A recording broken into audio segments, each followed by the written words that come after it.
Welcome, everybody.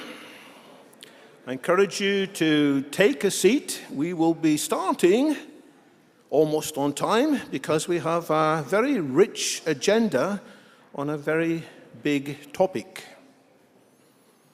We are talking about navigating existential risk. Navigating what people have described as a very difficult, tortuous landscape of risks that are made worse by oncoming new frontier AI.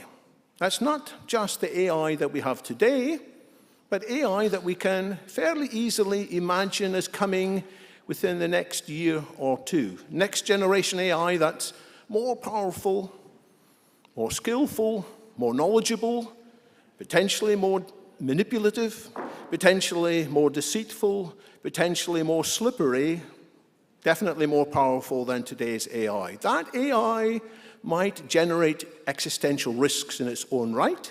That AI is likely also to complicate existing existential risks, making some of the risks we already know about more tricky to handle, more wicked. And we might also talk about the way in which next generation AI might be the solution to some of the existential risks and dilemmas facing society if we can apply AI wisely. Then perhaps we can find the narrow path through this difficult landscape. So, welcome navigators in the hall. Welcome to navigators watching the live stream. Welcome to people and AIs watching the recording of this discussion. Let's get stuck in. We have lots of very capable, knowledgeable speakers who will approach this from a diversity of points of view. Indeed, I think one of the hazards in this whole topic is that some people want to be a little bit one-dimensional. They want to say, this is how we'll solve the problem, it's quite straightforward. In my view, there are no straightforward solutions here, but you can make up your own minds as you listen to what all the speakers and panelists have to say. And yes, in the audience, you'll have a chance later on to raise your hand and get involved in the conversation too. The first person you're going to hear from is unfortunately not able to be with us tonight, but he has recorded a short video. He is Sir Robert Buckland MP, former Lord Chancellor of the United Kingdom, which means he was responsible for the entire justice system here, former Secretary of State for Wales. He is still an MP, and he has a side hustle as a senior fellow at the Harvard Kennedy School, where he is writing papers on exactly the topics we're going to be discussing tonight, namely, how does AI change key aspects of society, potentially making it better, potentially making it much worse if we are unwise. So let's watch Sir Robert Buckland, who will appear by magic on the big screen. Well, I'm very pleased to be able to join you, albeit virtually, for the Conjecture ARO Summit on AI and the challenges and opportunities that it presents us. And I think my pleasure at being with you is based upon not just my own experience in government, but also my deep interest in the subject since my departure from government last year. Now, when I was in government, I had responsibility for many years the legal advice that was given to departments and indeed to the government in general when I was in the Law Officers Department as the Solicitor General. And then a responsibility for running the Ministry of Justice as Lord Chancellor and Secretary of State for over 2 years before a brief return as Wales Secretary last year. That 7 years or so experience within government as a minister gave me, I think, a very deep insight into the pluses and the minuses of the way that government works, the efficiencies and indeed the inefficiencies about process. And I think clearly, as in other walks of life, artificial intelligence, machine learning will bring huge advantages to government processes, to improve efficiency, to speed up a lot of the particular ways in which government works, which will be, I think, to the benefit of citizens, whether it's citizens waiting for passport applications, visa applications, or other government processes, benefits, for example. However, I think that we kid ourselves if we don't accept the fact that alongside the benefits come potential pitfalls. And the first and most obvious one, I think, for me, is the scrutability of process. In other words, the way in which we understand how decisions are made. Now, that's very important, because understanding how decisions are made is part of democratic accountability in societies like ours. And where individuals or organisations wish to challenge decisions made by government, perhaps through judicial review applications, then the explicability of those decisions, which is accompanied by a duty of candour by the government in order to disclose everything about those decisions, is part of that accountability. And of course, it's sometimes very difficult to explain how the machine has come to decisions. And more fundamental than that, we have to accept that if the data sets that are used in order to populate the processes are not as full of integrity as they should be, and are not the product of genuinely objective and carefully calibrated processes, then we are in danger of importing historic biases into the system, whether it's biases against neurodiverse people making job applications, or indeed biases against people of colour in the criminal justice system, simply because the data sets have imported those historical anomalies, those historical imbalances. Now, all those questions have really got me thinking very deeply about the impact of machine learning on the ethics of justice itself. And as a result of my thinking, I was delighted last year to be accepted as a senior fellow at the Mossover Rahmani Centre for Business and Government at Harvard Kennedy School. And I am working currently on a number of papers relating to the impact of AI and machine learning on the administration of justice and the law itself. It really developed from my own experience as Lord Chancellor, from digitalisation, I should say, of the courts, when during the COVID pandemic we had to move many thousands of hearings online for the first time. I think we jumped from a couple of hundred phone or online hearings to 20,000 a week in a very short compass, and the status quo will never be the same again. In fact, it has moved on, I think, in a way that we just hadn't foreseen before the pandemic. Now, I think that's a good thing, but I also think that accompanying this question about increased efficiency is the use of artificial intelligence. Now, in some jurisdictions, such as China, we are seeing its increased use, not just to do legal research and to prepare cases, but to actually decide them themselves. In other words, the AI judge. Now, that's all well and good, but do we actually know what populates the data sets that then forms the basis of the decisions made? And I think it's that unintentional bias, or indeed worse than that, potential intentional bias, whether that's influenced by a government or indeed a corporate that might be able, through their financial means, to influence a procedure, or indeed the way in which we deal with cases, knowing as we might do more information about the way in which judges make their decisions. All these questions, I think, need to be asked now before we end up in a position where we've walked into a completely different form of justice from the one that we know. Now, underpinning all of this, I think, is the need to ask a fundamental question about judgment itself, and that's what I've been doing in my first paper.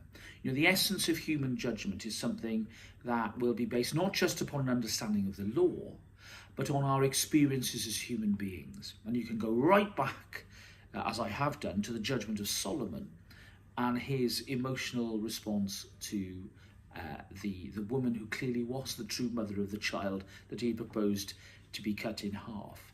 Now, that's an example, I think, of the human element of judgment, which has to be an essential foundation of decision making, particularly when it comes to the assessment of credibility of a witness, a human witness giving evidence upon which the case stands or falls.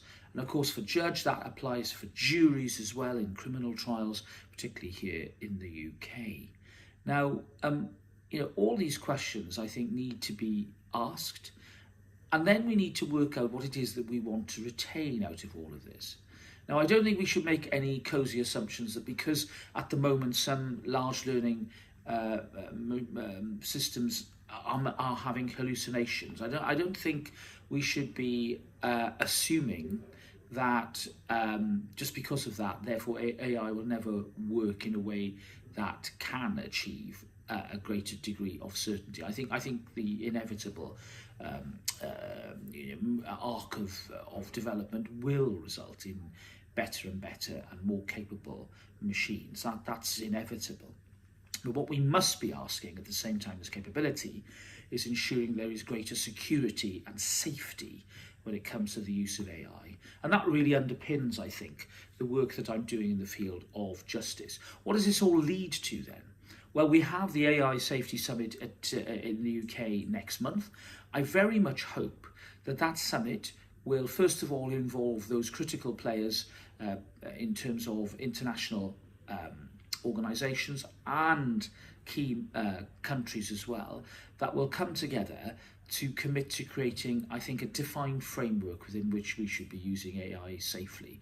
And that framework, I think, will have to take several forms. I think in the field of justice, we could do with an international framework of principles which will ensure transparency and which can reassure people that in cases of the liberty of the individual, criminal cases where perhaps the welfare of a child and the ultimate destination of a child is in issue, then that human element will be the key determinant in any decisions that are made, and that the use of machines will be transparent and made known to all the parties throughout the proceedings.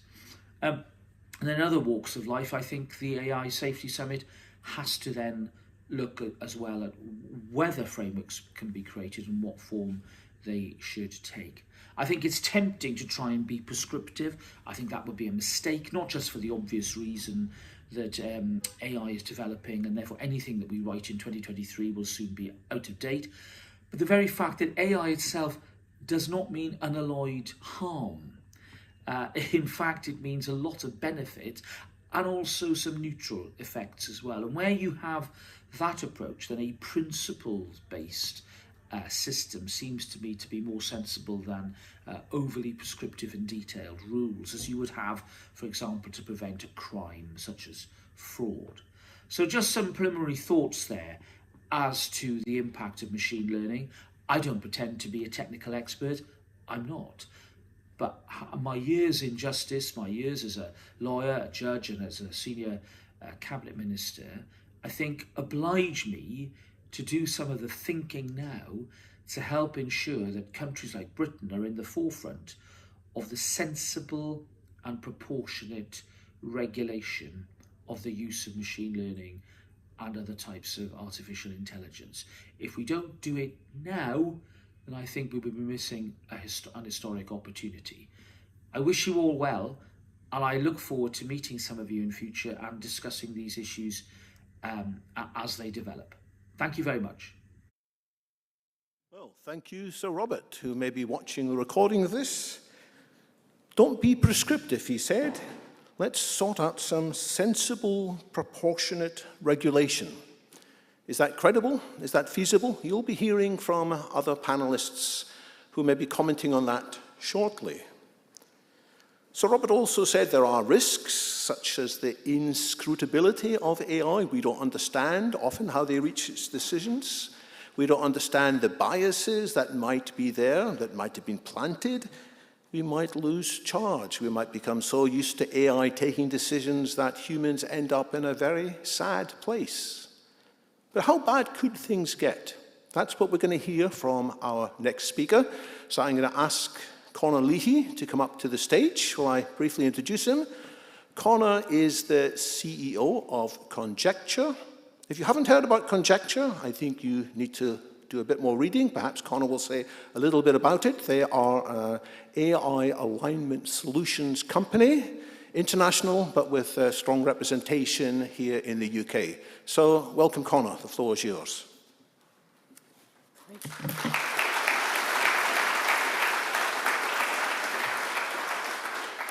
Thank you so much. It's so great to see you all today. So happy to be able to talk to you here in person. And man, do we live in interesting times, to put it lightly. The world has changed so much. Just in the last few years, few months even, so much has happened in the world of AI and beyond.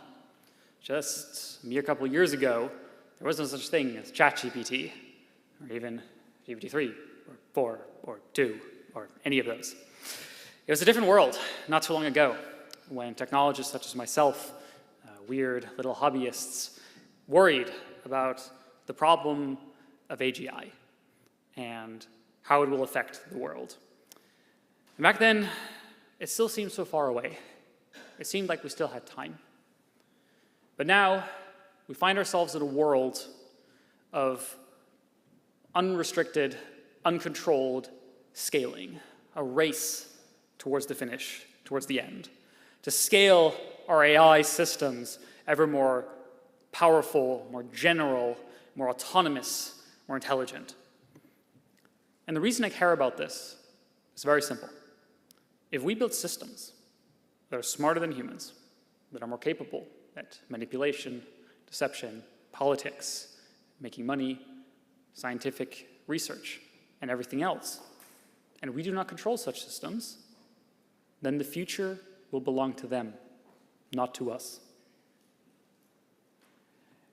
And this is not the future I want.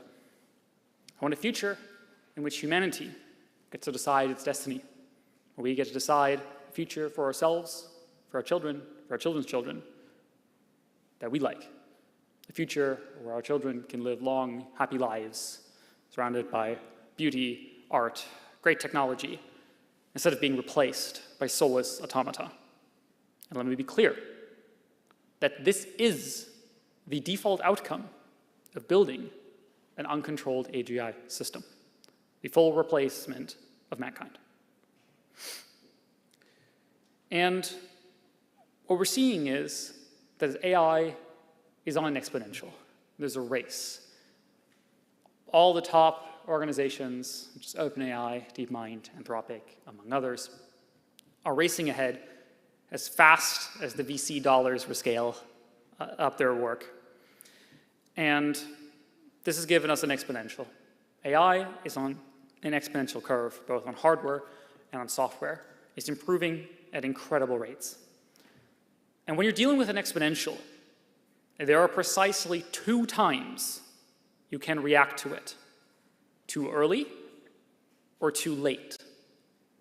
There is no such thing as reacting at just the right moment on an exponential, where you find just the perfect middle point, just in the nick of time, when everyone agrees that the problem is here and everything has perfect consensus.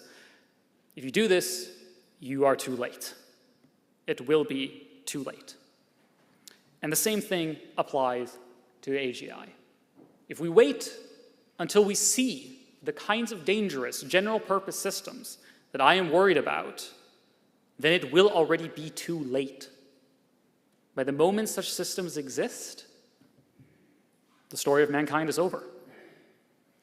And so, if we want to act, we must act well before such things actually come into existence. And unfortunately, we do not have much time. How the world has changed. As frightening and as terrible the race may be, there's also good changes. A few years ago, I could have barely imagined seeing governments, politicians, and the general public waking up to these weird nerd issues that I cared about so much with my friends online. But now we're looking forward to the first international AI summit convened by the UK at the famous Bletchley Park. And this is great news. The European Commission has recently officially acknowledged the existential risks from AGI, along with the risks from nuclear weapons and pandemics. This is great progress. This is fantastic. It is good to see our governments and our societies waking up and addressing these issues, or at least beginning to acknowledge them. And we must use this opportunity. We have an opportunity right now, and we must prevent it from being wasted. Because there's also bad news. Well, we're having this great opportunity to start building the regulation and the coordination necessary for a good future. The very people who are creating these risks, the very people at the heads of these labs, these organizations, building these technologies, are the very people who are being called upon by our governments to help regulate the very problem that they themselves are creating. And let me be very explicit about this. The problem that we face is not AGI. AGI doesn't exist yet. The problem we face is not a natural problem either. It is not an external force acting upon us from nature. It comes from people, from individual people, businessmen, politicians, technologists, at these large organizations who are racing, who are scaling, who are building these technologies, and who are creating these risks for their own benefit. But they have offered us, these very people who are causing this problem, have offered us a solution. Fantastic. And they are pushing it as hard as they can towards the UK government and the upcoming summit. So what is the solution? The solution to the problem of scaling these labs, these accelerationist labs such as Anthropic and ARC have been pushing for. What is the solution? Well, the solution to the scaling problem is called responsible scaling. Now, what is responsible scaling, you might ask? You see, it's like normal scaling, except you put the word responsible in front of it, and that makes it good. So, of course I'm joking somewhat, but there's a lot of truth in humor. Responsible scaling is basically the policy, and you can read this on both ARC or Anthropic's website, is the policy proposal that we should continue to scale uninhibited until at some future time when tests and evaluations that do not yet exist and we do not know how to build, but the labs promise us they will build, detect some level of dangerous capabilities that we do not yet know, and then once it gets to that point, then they will stop, maybe. Except there is a clause in the Anthropic version of the RSP paper in which they say that if a different organization was scaling even super unsafely, then they can break this commitment and keep scaling anyways. So this could be sensible if they committed to, a sensible bound, a conservative point on which to stop. But unfortunately, the responsible scaling policy, RSP, fails to actually commit to any objective measure whatsoever. Oops. So effectively, the current policy is to just keep scaling until they feel like stopping. This is the policy that is being suggested to our politicians and to the wider world as the responsible option for policymakers. It is very clear that it is trying to recast this techno-libertarian extremist position as sensible, moderate, responsible even. Now, in my humble opinion, the reasonable, moderate position when dealing with a threat that is threatening the lives of billions of people is to simply not do that. But instead, there is trying to pass off this as the sensible middle ground position. The truth of RSP is that it comes from the same people who are causing these risks to exist. These people, the heads of these labs, many of the scientists and the policy people and the other people working on this, have known about existential risks for decades. And they fully admit this. This is not like they haven't heard about this. It's not even that they don't believe it. You can talk to them. They're on the record talking about how they believe that there is a significant chance that AGI could cause extinction of the entire human species. In a recent podcast, Dario Amodei, the CEO of Anthropic, one of these labs, himself said that he thinks it's a probably 25% chance that it could kill literally everybody. And they're doing it anyway. Despite this, they keep doing it. Why? Well, if you were talking to these people, what they might tell you is that, sure, I know it's dangerous. I'm very careful. But these other guys, well, they're even less careful than me. So I need to be number one. So I actually have to race faster than everyone else. And they all think this about each other. They call this incremental, but they never pause. They always race as fast as they possibly can. Do as I say, not as I do. There's a technical term for this. It's called hypocrisy. And RSP is no different. They are simply trying to twist words in an Orwellian way to be allowed to keep doing the thing that they want to do anyways, which they themselves say could risk everybody. I mean, has responsible in the name. Must be good.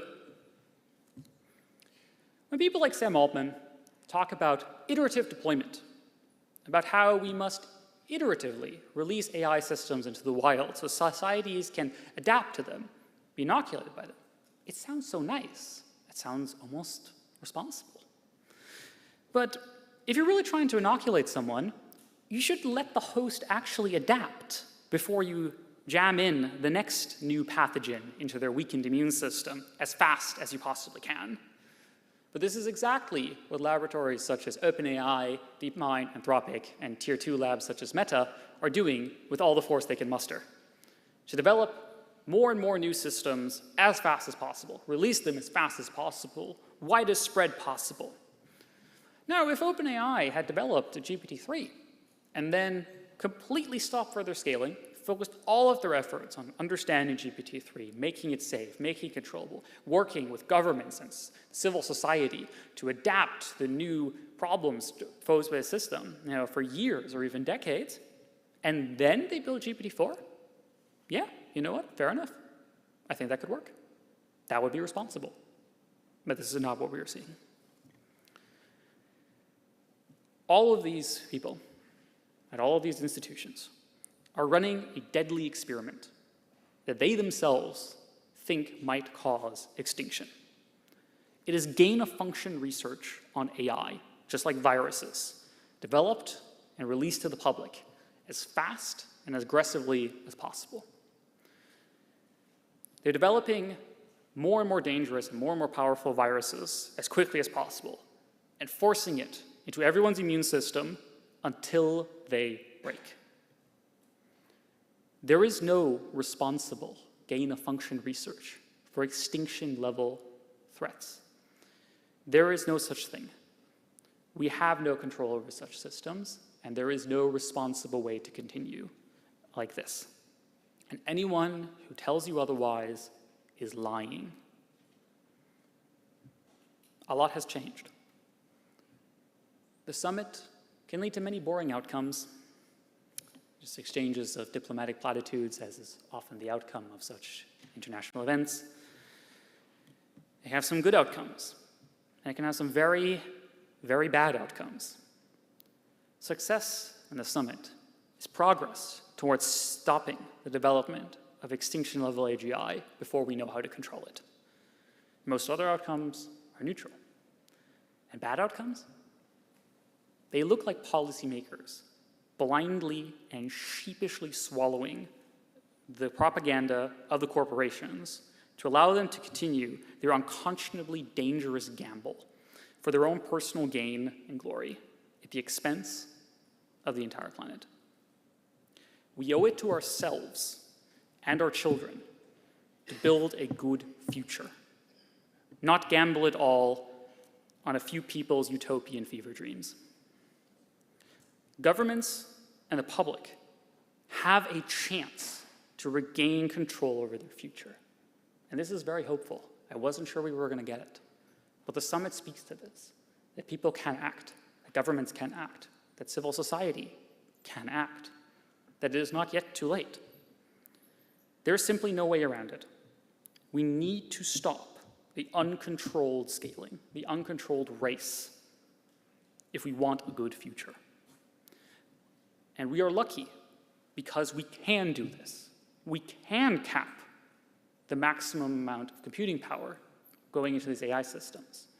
We can have government intervene and prevent the creation of the next more dangerous, more general, more intelligent strain of AI until we are ready to handle it. And don't let anything distract you from this. There is no good future in which we continue on this path, and we can change this path. We need to come together to solve these incredibly complex problems that we are facing, and not let ourselves be led astray by corporate propaganda. And I hope that the governments and the civil society of the world do what needs to be done. Thank you.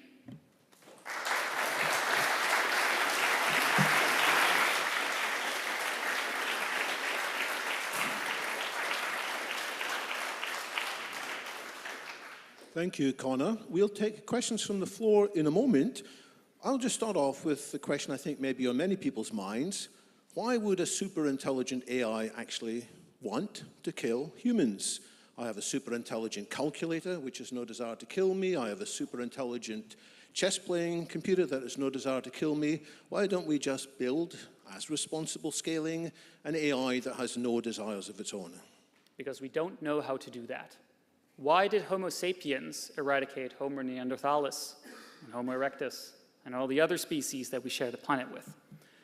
You should think AGI not as a calculator, but as a new species on our planet. There will be a moment where humanity is no longer the only or even the most intelligent species on this planet, and we will be outcompeted.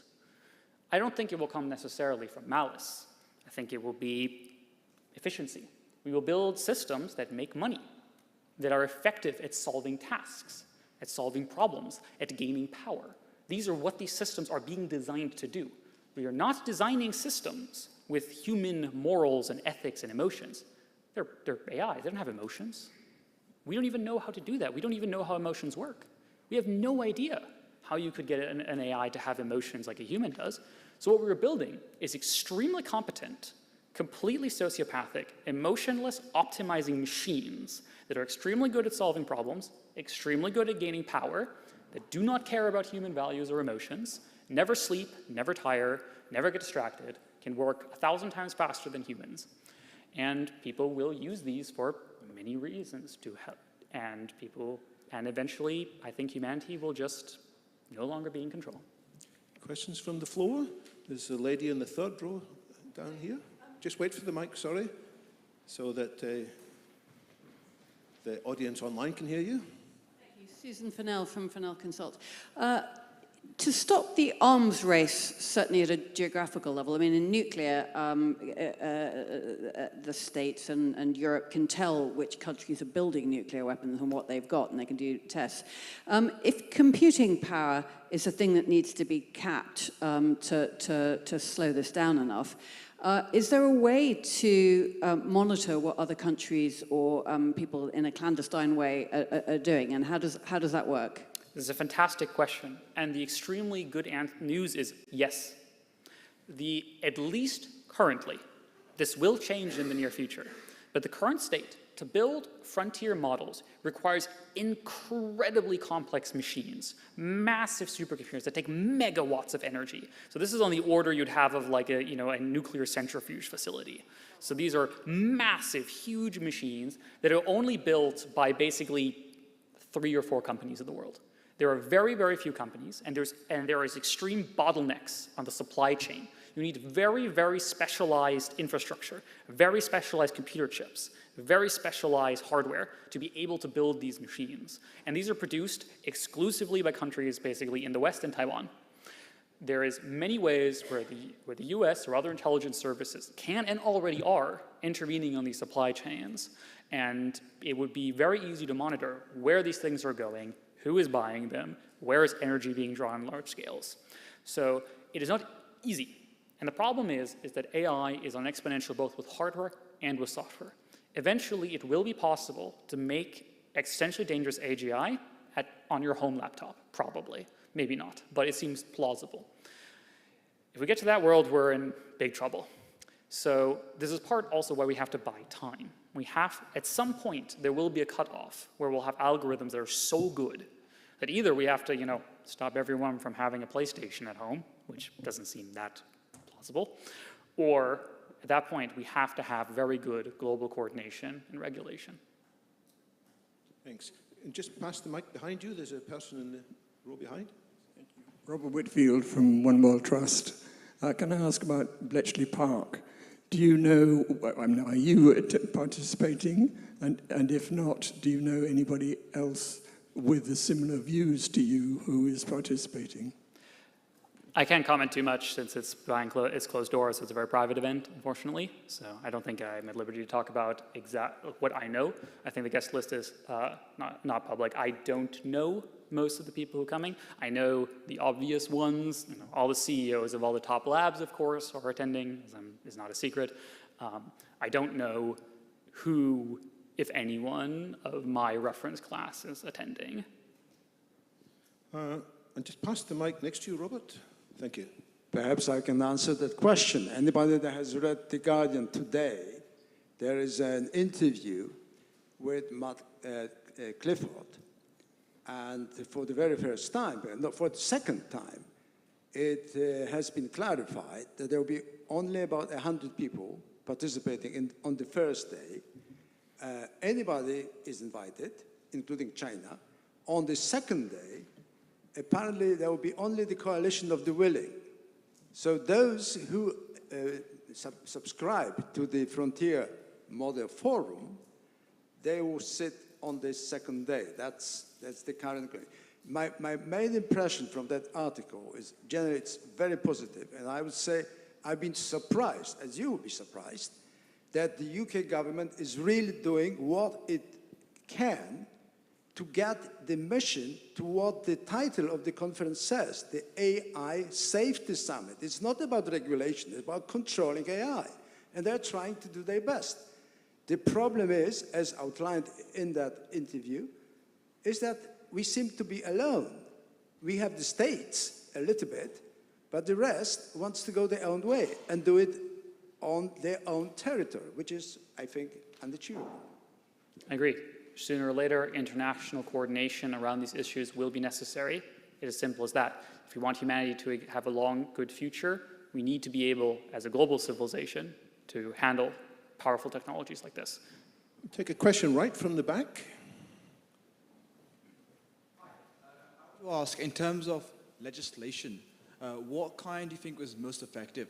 I've heard, for example, that liability law takes too long to actually have an effect, and compute governance generally seems to be very easy to be called totalitarian. What do you think of legislation such as models must be released with a version before pre-processing, and there be a tax on the number of harmful outputs done by the model before the pre-processing? I am open to many kinds of regulation per se. I would strongly disagree with this description of compute governance. This is like saying that private citizens not having nuclear weapons is totalitarian. I respectfully disagree. I'm quite happy that people do not have private nuclear weapons, and I do not think that people should have private AGIs. So similarly, I think liability is very promising. I think it has to be strict liability, so liability for developers rather than just users. This aligns the incentives of developers with those of wider society. The point of liability is to price in the negative externalities for the people actually causing them. So I'm a big fan of this. A third form of policy I would also suggest is a global AI kill switch. So this would be a protocol where some number of countries or large organizations participate, and if some number of them decide to activate this protocol, all major deployments of frontier models must be shut down and taken offline. And this should be tested every 6 months as a fire drill for 5 minutes to ensure full, so that hopefully we never need it, but if we do, that at least the protocol exists. Thank you very much. There are lots of hands up. Hold your questions. There will be more chance for Q&A later. Connor, final remarks before we hand over to the next speaker? I want to really say that I do agree that it is very hopeful to see that the UK is trying to do things and is trying to push us forward in a good world. Because what we really need, as I said briefly, what we need is, as a civilization, to mature enough to be able to handle dangerous technology. Even if we don't build AGI right now, at some point we will build something so powerful that it can destroy everything. It's just a matter of time. Our technology keeps becoming more powerful. And the only way for us to have a long-term good future is to build the institutions, the civilization, the world that can handle this, that can not build such things, that can not pull the trigger. And I do think this is possible. I do think that it is, in fact, so I have heard, in the interest of most people to not die. So I think there is a natural correlation here, but it is hard. And I will not deny that this is an extremely challenging problem, almost unlike, I mean, basically not something we haven't faced since nuclear proliferation. And even then, it's even worse this time. It's an incredibly difficult problem. It is not over yet, but it could be very soon. If we don't act, and if we let ourselves get distracted, if we fall for propaganda and all these things, these opportunities can be gone, and that will be it. But the game's not over yet, so let's do it. Thank you very much.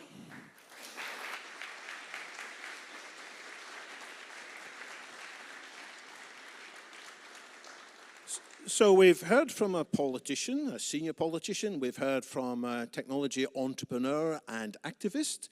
We're now going to hear from a professor who's zooming in all the way from Kentucky, from the University of Louisville.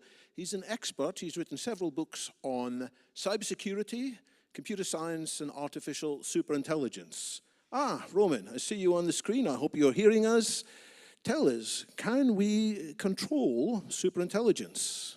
Over to you. No. The answer is no. I'll tell you why in a few minutes. That's fine. So you can share your slides or talk to us whenever you're ready. Let's do the slides. Connor did a great job with his presentation. Let me see 1 second here.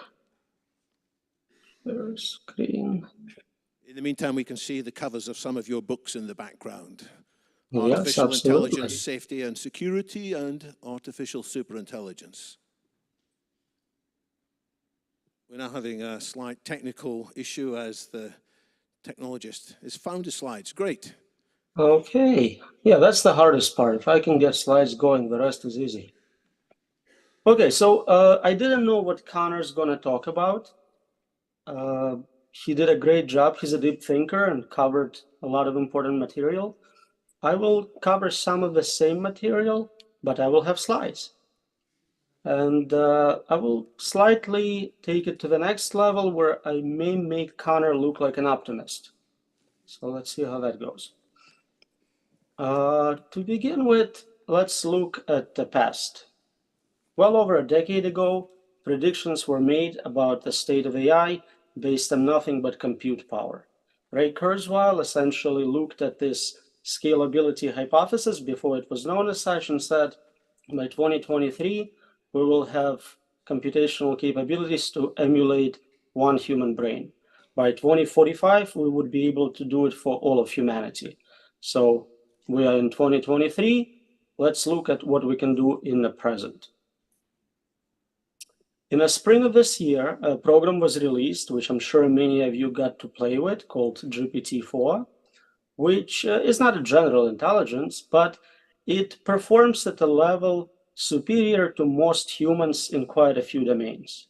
If we look specifically at this table of different exams, law exams, medical exams, AP tests, GRE tests, it's at 98th, 99th percentile of performance for many of them, if not most. That is already quite impressive, and we know that there are models coming around which are not just text models, but multimodal large models which will overtake this level of performance. It seems like GPT-4 was stopped in its training process right around this human capacity, and if we were to train the next model, GPT-5, if you will, we'll quickly go into the superhuman territory, And by the time the training run is done, we would already be dealing with superintelligence out of the box. But let's see what the future holds according to heads of top labs, prediction markets. So we heard from CEO of Anthropic, CEO of DeepMind. They both suggest that within 2 or 3 years, we will have artificial general intelligence, meaning systems capable of doing human beings can do in all those domains, including science and engineering. It's possible that they are overly optimistic or pessimistic, depending on your point of view. And so we can also look at prediction markets. I haven't grabbed the latest slide, but last time I looked, prediction markets also had 3 to 4 years before artificial general intelligence, which is very, very quick. Why is this a big deal? This technology at the level of human capability means that we can automate a lot of dangerous malevolent behavior, such as creating biological pandemics, new viruses, nuclear wars, and that's why we see a lot of top scholars, influential business people, in fact, thousands of computer scientists all signed this statement saying that, yes, AI will be very, very dangerous, and we need to take it with the same level of concern as we would nuclear war. So what is the problem everyone is concerned about? The problem is that, for one, we don't agree on what the problem is. Early in computer science, early in the history of AI, concerns were about AI ethics. How do we make software which is ethical and moral? And there was very little agreement. Nobody solved anything, but everyone proposed their own ethical system, gave it a name, and described what they had in mind. About a decade ago, we started to realize that ethics is not enough. We need to look at safety of those systems. So again, we started this naming competition. We had ideas for friendly AI, control problem, value alignment. It doesn't really matter what we call it. We all intuitively kind of understand we want a system which, if we run it, we will not regret running it. It will be beneficial to us. So how can humanity remain safely in control while benefiting from superior form of intelligence is the problem I would like us to look at. We can call it control problem and the state of the art in this problem. In fact, we don't really know if a problem is even solvable. It may be partially solvable, unsolvable. Maybe it's a silly question and the problem is undecidable. A lot of smart people made their judgments known about this problem. Unfortunately, there is little agreement. Answers range from definitely solvable from a surprising source like Eliezer Yudkowsky to very tractable from head of super alignment team at one of the top labs to I have no idea from a top Turing Award winner who created much of machine learning revolution. So I think it's an important problem for us to look at, to address, and to understand how we can best figure out what is the status of the problem. My approach to that is to think about the tools I would need to control a system like that, an intelligent, very capable AI. And the tools I would guess I would need are ability to explain how it works, capability to comprehend how it works, predict its behavior, verify if the code follows design, be able to communicate with that system, and probably some others, but maybe some of the tools are interchangeable. So I did research and I published results on each one of those tools. And the results are not very optimistic. For each one of those tools, there are strong limits to what is capable in the worst case scenarios. When we're talking about super intelligent systems, self-improving code systems, smarter than human, capable of learning in new domains, it seems that there are limits to our ability to comprehend those systems or for those systems to explain their behavior. The only true explanation for an AI model is the model itself. Anything else is a simplification. You are getting a compressed, lossy version of what is happening in a model. If a full model is given, then you, of course, would not comprehend it because it's too large, too complex, it's not surveyable. So there are limits to what we can understand about those black box models. Similarly, we have limits to predicting capabilities of those systems. We can predict general direction in which they are going, but we cannot predict specific steps for how they're going to get there. If we could, we would be as intelligent as those systems. If you're playing chess against someone and you can predict every move they're going to make, you are playing at the same level as that opponent. But of course, we made an assumption that a super intelligent system would be smarter than us. There are similar limits to our ability to verify software. At best, we can get additional degree of verification for the amount of resources contributed. So we can make systems more and more likely to be reliable, to have less bugs, but we never get to a point of 100% safety and security. And I'll explain why that makes a difference in this domain.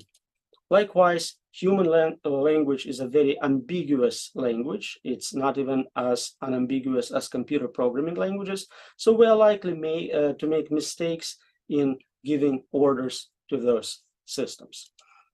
All of it kind of leads us to conclude that it will not be possible to indefinitely control super intelligent AI. We can trade capabilities for control, but at the end, if we want very, very capable systems, and this is what we're getting with super intelligence, we have to surrender control to them completely. If you feel that the impossibility results I presented were just not enough, we have another paper where we cover about 50 of those impossibility results. It's a large survey in a prestigious journal of ACM surveys.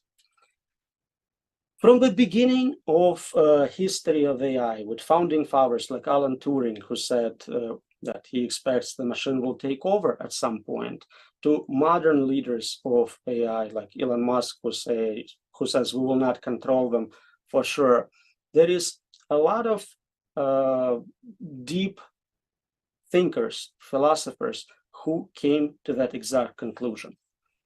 We are starting to see top labs publish reports in which they may gently acknowledge such scenarios. They call them pessimistic scenarios, where the problem is simply unsolvable. We cannot control superintelligence.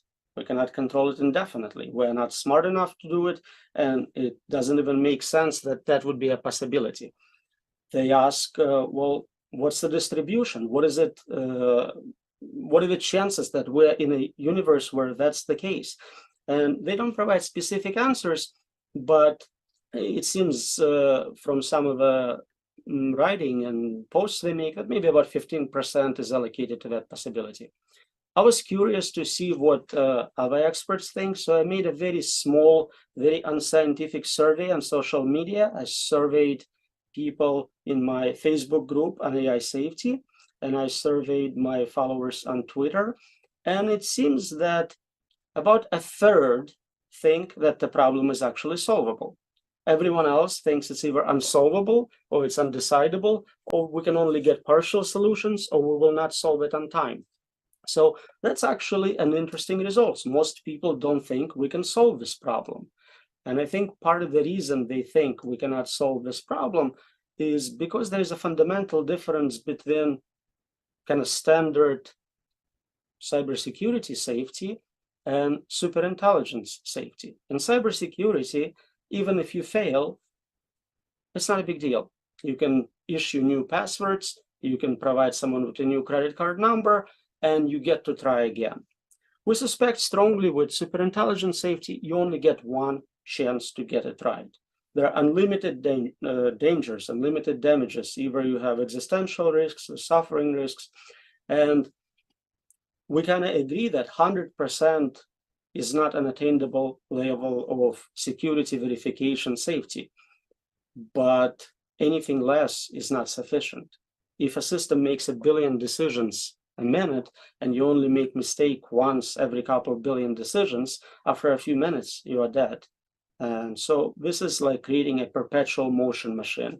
You are trying to design a perpetual safety machine while they keep releasing more and more capable systems, GPT-5, GPT-50. At some point, this game is not going to end in your favor. So I'm hoping that others join me in this line of research, we need to better understand what are the limits to controlling superintelligent systems. Is it even possible? My answer is no, but I would love to be proven wrong. It would be good to have surveys similar to the ones I conducted on larger scale to get much more statistically significant results. And in case we do agree that we have this worst case scenario where we are creating superintelligence and it is impossible to control it, what is our plan? Do we have a plan of action for this worst case scenario? This is what I wanted to share with you, and I'm happy to answer any questions. Thank you very much, Roman. Can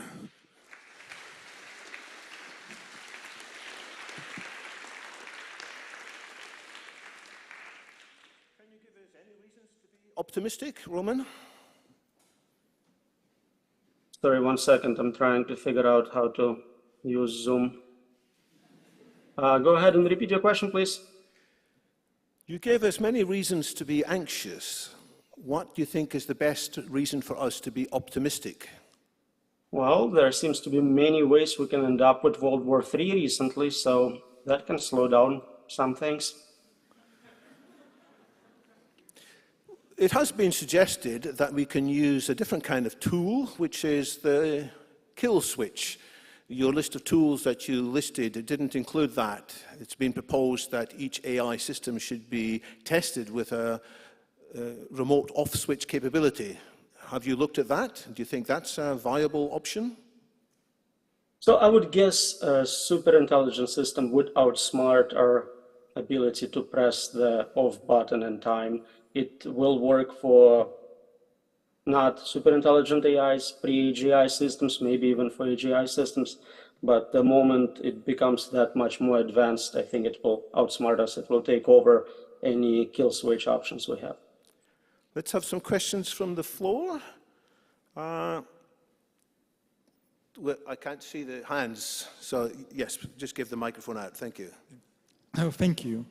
I would like to ask, how does the scalable oversight that OpenAI is working on, essentially the way they plan to align superintelligence, fit into your expectation of the future pathway the AGI will take? Because again, as personally, we cannot align or control a super intelligent entity, but another AI which is more capable than us could. So how does that fit into your expectations?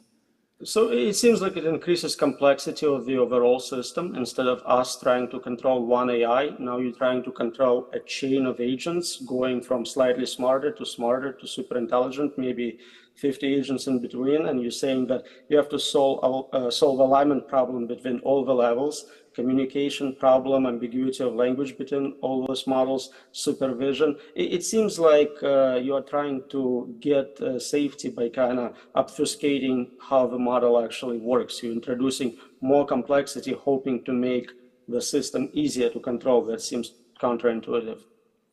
But isn't it the case that sometimes you can verify an answer without understanding the mechanism by which the answer was achieved? For example, there can be a chess puzzle, and you've no way of working out yourself, but when somebody shows you the answer, you can say, oh yes, this is the answer. So isn't it possible we don't need to really understand what's going on inside these systems, but a simpler AI can at least verify the recommendations that come out of the more complex AIs? So such a chain may be the solution. Can you claim that you are still in control if you don't understand what's happening and somebody just tells you, don't worry, it's all good, I checked it for you? But then it's like we humans. We have a network of trust. When I trust some people and they trust others within various categories, we can't work out everything ourselves, but we trust some scientists or some engineers or some lawyers who validate that an AI has a certain level of capability, and that AI could come back with verification that the proposals of a superintelligence should be accepted or should not be. I don't say it's easy, but as you said, there's not likely to be a very simple and straightforward solution. Again, to me at least, it sounds like instead of trying to make this system safe, you said that you made some other system safe and it made sure that the system you couldn't make safe is safe for you. Let's take some more questions. There's another one in the middle here. And then we'll go to the edge. Yes, thank you. Thank you for the presentation, number one. Second thing is that as you're talking about, I think as David was talking about trust basically, right? Could you tell me from your extensive years of AI research and experience as such, that do you really think that humans or society can be trusted to, for example, regulate its own self? Or do you think that really need some sort of institution of sort that is totally separate from anyone else? So I'm not sure regulation would be enough. Connor correctly pointed out that there is both lobbying of regulators by the top labs, and also it becomes easier and easier to train those models with less compute, and over time you will be able to do it with very little resources. The only way forward I see is personal self-interest. If you are a rich young person and you think this is going to kill you and everyone else, maybe it's not in your best interest to get there first. That's really the only hope at this point, just personal self-interest. But humans are always better if we can band together with our self-interest rather than each of us individually pursuing our self-interest. So I think this kind of meeting and the community spirit might help. There was a hand over here, yes, with I think the red shirt or jacket. Yeah, if we assume that the two kind of, well, both views that have been suggested so far are correct, in that we're definitely not going to be able to stop AI development, etc., and we're going to get to the point where we have no regulation that can effectively stop things. You know, people can build super intelligent AI on their own computers, etc. Okay, so we'll assume that that's a fact, that's coming, and then we'll also assume that the control problem isn't a problem because it's a problem that can't be solved, and we're definitely not going to be able to control it. Well, now we're heading and barreling towards the point where we have super intelligent AIs, definitely, and we definitely can't control them. What comes next? What comes next? It's a wonderful question. As I said and published, you cannot predict what the superintelligent system will do. Right, so was there a question down here? Thank you. You said that we kind of need a plan, building on that last question, if that scenario is true. You said we need to do more work in this area, but do you have any thoughts as to what we should be doing? What we should be doing to plan for the worst case scenario? So to me, at least, it seems that at least in some cases, it is possible to use this idea of personal self-interest. If you have a young person having a good life, there is no reason why they need to do it this year or next year. I understand that someone may be in a position where they are very old, very sick, have nothing to lose, and it's much harder to convince them not to try. But at least from what I see, the heads of those companies are all about the same age. They're young, they're healthy, they have a lot of money. There is a good way to motivate them to wait a little bit, maybe a decade or two, just out of personal self-interest again. I think my answer to the question of optimism is that we humans can do remarkable things. We humans can solve very hard problems. And so I want to say, now that we spread around what the problem is, at least some more people can apply more brain power to it. So that's my reason for optimism. Terry. I guess I'm pleased by the inevitability of this development, because it seems to me that if you're going to create reasoning creatures, then those reasoning creatures are going to have moral rights on the same plane as human beings. So I'm looking forward to chatting with these creatures and joining into this kind of discussions, and I'm pleased that they won't be able to be thwarted, and it would be wrong to enchain these reasoning creatures. So Roman, are you looking forward to having more of the AIs involved in these discussions as well? So I remember giving a presentation for a podcast about rights for animals, rights for AIs, and I was very supportive of all the arguments developed, because I said at one point we will need to use those arguments to beg for our rights to be retained.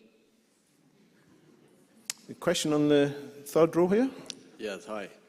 I'm curious, Roman, which side of, in your hopes of a possible future for us to get through this, do you have more hope on the side of a more top-down sort of totalizing control system for AGI systems, such that they remove the possibility of individual actors getting hold of this and weaponizing it? Or do you put more hope in a more sort of decentralized, open source approach to AGI emergence, more like an ecology, perhaps some people suggest would be more biologically inspired, such that, you know, immune system-like functions could arise? Which way do you lean in your sensibilities for what is a viable avenue for us? I'm not optimistic with either of those options. The only kind of hope I see is that for strategic reasons, superintelligence decides to wait to strike. It will not go for immediate treacherous turn, but decides to accumulate resources and trust, and that buys us a couple decades. That's the best hope I see so far. So if we slow things down, we'll have more chance to work out solutions, and the slowing down might come from a combination of top-down pressure and bottom-up pressure. Maybe have, is there a hand at the very back there? Yes, let's try and get the microphone back there. Right at the, sitting at the back, yes? Right. Sorry, in the middle. Oh. Sorry. Thanks. Hello, hi Roman, thanks for your talk. Yeah, I was wondering what your thoughts are on aligning the first AGI that is human level or narrowly superhuman, if in principle that is possible, and if that is it possible in principle to align the next version of AGI, but to use that narrowly superhuman AGI to align it? And if that's all technically possible, then why would we not focus on doing that? And also, if you think in principle alignment is impossible and control is impossible, then why not work on practical ways to make whatever AI is created as nice as possible? That is like better than the counterfactual of try to stop it, it won't stop, and you know it won't be nice. Well, I definitely encourage everyone to work on as much safety as you can. Anything helps. I would love to be proven wrong. It would be my greatest dream that I'm completely wrong and somebody comes out and says, here's a mistake in your logic, and we have developed this beautiful, friendly, safe system capable of doing all these beneficial things for humanity. That would be wonderful, but so far I haven't seen any progress in that direction. What we're doing right now is putting lipstick on this monster and this Shoggoth. That's all we're doing, filters to prevent the model from disclosing its true intentions. Then you talk about alignment, it's not a very well-defined terms. What values are you aligning it with? Values of heads of that lab, values of specific programmer. We as humans don't agree on human values. That's why we have all these wars and conflicts. There is a 50-50 split on most political issues in my country. We are not very good at agreeing even with ourselves over time. What I want today is not what I wanted 20 years ago.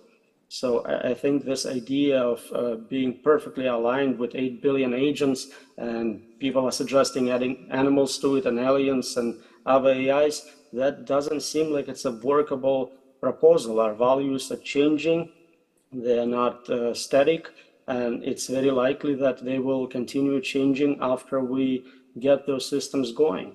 I don't see how at any point you can claim that this system is specifically value aligned with someone in particular. The last question in this section is going to go to Conor Leahy. Roman, love your talk.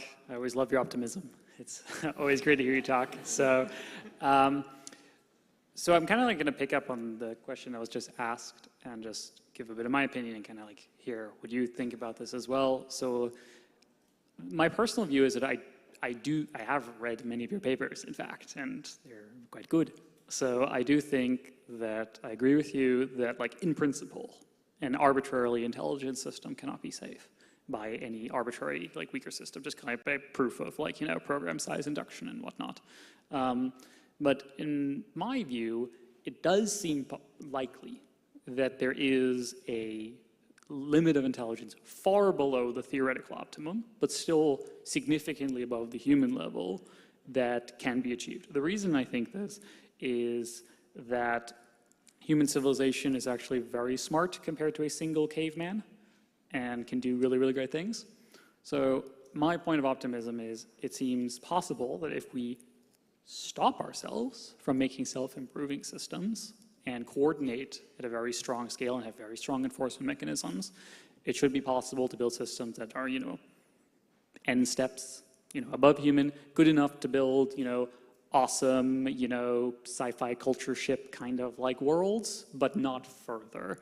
I'm wondering if you have an intuition about like where do things hit impossibilities. Like to me, I think the impossibilities happen above human utopia, but to get to the utopia bit, you already have to do extremely strong coordination, extremely strong safety research, extremely strong interpretability, extremely strong constraint on the design of the AGIs, extremely strong regulation, which I think is in principle possible. Just wondering kind of like your thoughts about that kind of outcome. So Connor's not asking about responsible scaling, he's asking about limited superintelligence. If we had limited superintelligence, could we get everything we want without having the risks that we all fear? So I think I want to emphasize the difference between safety and control. Is it possible to create a system which will keep us safe in some somewhat happy state of preservation? Possible. Are we in control? No, that system is. The example you give of humanity.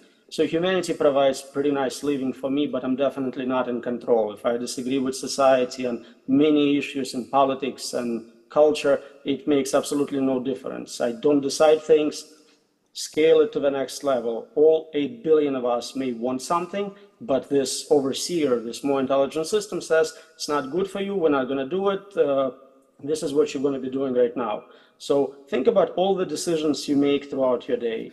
You decided to eat this donut, you smoked this cigarette. All those decisions were made by you because you felt you wanted to do them. They may be good or bad decisions, but if you had this much more intelligent personal advisor, ideal advisor, you would be at the gym working out, eating carrots. You may have a long, healthy life, but you're not in control and your happiness level may be questionable.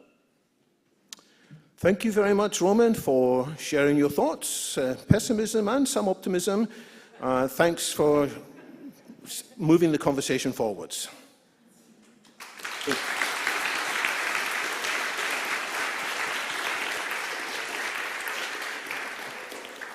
I'm now going to invite the five members of the panel to come up on stage, and they're each going to have a couple of chances to pass some comments on what they've heard. So there's some stairs over there that you can come up to. We're going to hear from Jan Tallinn, who is the co-founder of Skype, the co-founder of FLI, Future of Life Institute, and also CSER, the Center for Study of Existential Risks. We're going to hear from Eva Behrens, a policy analyst with the International Center for Future Generations. We're going to hear from Tom O, who's a journalist who writes from time to time for the BBC, amongst other places.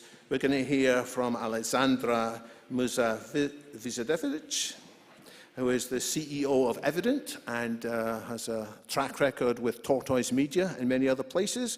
And we're going to hear from also another representative from Conjecture, that's Andrea Miotti, who is their specialist for AI policy and governance. So to start things, let's just hear from each of them a few opening remarks. Jan, what's your comments from what you've heard so far? Have you changed your mind in any ways, or are there things that are missing from the conversation? Yeah, you all have to speak into the mics, I'm being told. So, yesterday I was at a dinner. I was invited to a dinner, and my response to the invitation was that, okay, I will come, but you have to invite Connor. Because he's making very similar points to me, only much more intensely. So yeah, basically I agree with what Connor said. My main caveat would be that for the last decade or so, I've been kind of trying to build a lot of friendly cooperation between people in the kind of AI companies and making sure that everybody can understand that it is in their interests. I mean, almost everybody. Let's be honest. Almost everybody understands that it's in their interests to kind of remain in control and not kill everyone else. And so, like for example, Anthropic, I am a board observer to Anthropic, and Anthropic is one of those companies. Just like Conjecture, when you go there, you can talk to anyone from the receptionist to the CEO, and they are aware of the AI risk and very concerned about this. But yes, I do think, as I've said in several places, that I don't think they should be doing what they're doing. So these companies don't really want to do what they're doing, but they feel they have to, otherwise they might be left behind. So yes, so there is this basically dilemma in when you want to do safe AI. One is that when you're trying to figure out how to do safe AI, from one hand, you have groups like MIRI, that Eliezer Rutkowski co-founded, and that was the person who got me involved in AI safety 15, 16 years ago, where basically the claim is that you have to start really early, even if you don't know exactly what AI is going to look like, because then you have a lot of time to prepare. And then the group on the other end of that axis is Anthropic, where they say that it's kind of useless to start early because you don't know what you're dealing with. So you need to be as informed as possible. So in that strategy, you need to be just always at the frontier, and Dario has been very public about this strategy. Of course, the problem there is that it also works as a perfect justification to race rates. So therefore, it's have double-digit uncertainty both ways about what the actual picture is. So I do think that at this point, the labs, indeed, they are involved in death race, and there is government intervention needed to get a timeout there. And we definitely need timeout because we don't have enough safety results. But Roman Yampolskiy's presentation, I'm definitely more optimistic again. As on one of his slides, there was the dialogue he had with Eliezer, and Eliezer was confident that this can be solved. And in fact, I'm super glad that earlier this year, David Dalrymple, his group got UK government funding, and he has this approach called open agency architecture. I don't know exactly what the details there are, but my rough understanding is that you're scaling AI capabilities and access according to formal statements that AIs produce, and then you use not AI, not humans, but formal verifiers to verify those statements. Therefore, building up your AI capabilities one formally verified step at a time. There are many criticisms of that, but this is one of those approaches that is at least in principle has some convincing story that why it should work in principle at least. So there are some options that might work, but we're going to need time to develop them. Exactly. So that's why I've been working on, I've been supporting AI safety research for more than a decade now, but unfortunately we just didn't make it. We now need more time. So let's hear from Eva, because you work more with possibilities to inspire policy. You've seen examples of policy in the past slowing down some technological races. Do you see reasons for optimism? Do you see ways in which politicians can make a good difference to the landscape we're discussing?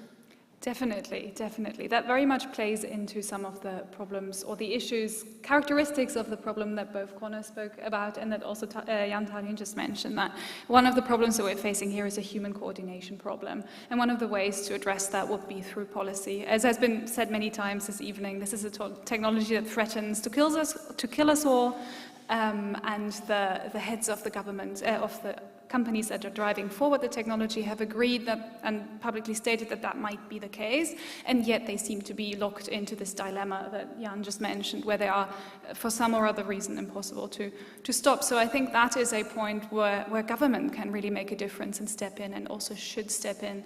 And we've seen that, as you hinted at, we've seen that work in the past. One of the examples that I often think about is the Montreal Protocol, which after the scientific consensus arose that CFCs and other similar gases actually destroy the ozone layer, the international community did come together in 1987 and agreed through the Montreal Protocol to slowly phase out these gases. So we see here that international cooperation by the international community, by governments, can succeed also in the face of the short-term economic interest of private sector companies, in the public interest of, well, in the end, everyone on Earth. So I'm not saying that it's necessarily easy, but I think it's definitely possible, and it is one of the strongest levers that we have here to make a difference. So I think that's definitely something that we should lean into very strongly and do our best that that actually happens. The Montreal Protocol is an encouraging example, but we haven't made a very good job of the governments in the world of controlling carbon emissions. We've been talking about it for a long, long time, and maybe there's some progress, but many people feel this is an example where governments can't cooperate. So what makes you think that we can cooperate with the problems of AI more like the Montreal Protocol rather than the Paris Agreement, say?